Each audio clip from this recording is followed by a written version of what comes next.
सुप्रभात बच्चों। उम्मीद है कि आप सब स्वस्थ और सुरक्षित हैं।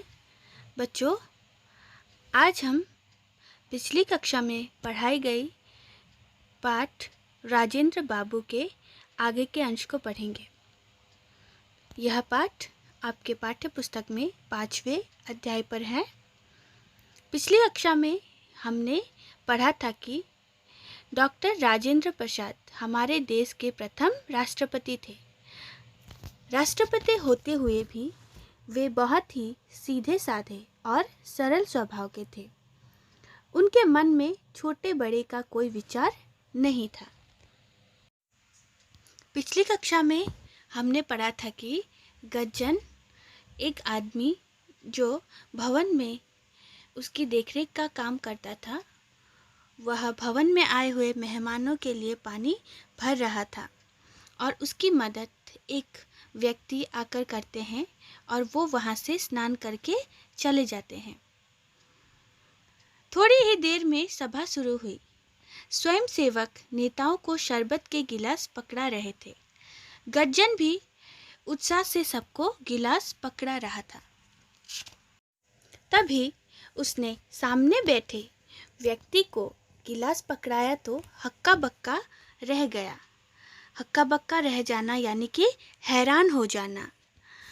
और वह सोचने लगा, अरे ये तो वही हैं जिन्हें मैंने बाल्टी नहीं दी थी।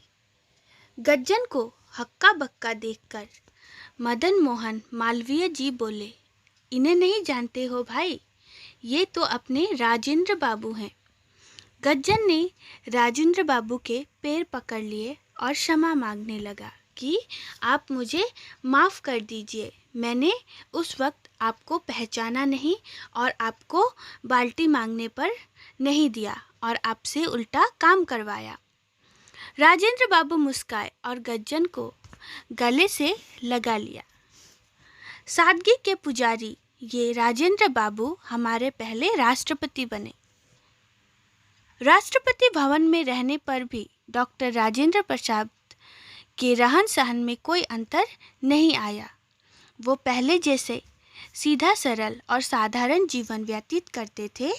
बाद में भी राष्ट्रपति बनने के बाद वैसे ही चलता रहा। वे सदा एक साधारण किसान की तरह ही जीवन बिताते रहे और देश की सेवा करते रहे। तो महान व्यक्तियों का यही सबसे बड़ा गुण होता है कि वो छोटे बड़ों में भेदभाव नहीं करते और अपने उच्च स्थान के होने का घमंड नहीं करते। तो बच्चों, ये था पाठ राजेंद्र बाबू। आप आज पढ़ाए गए पाठ का अभ्यास कीजिए और दिए गए गृह कार्य को पूरा कीजिए। धन्यवाद।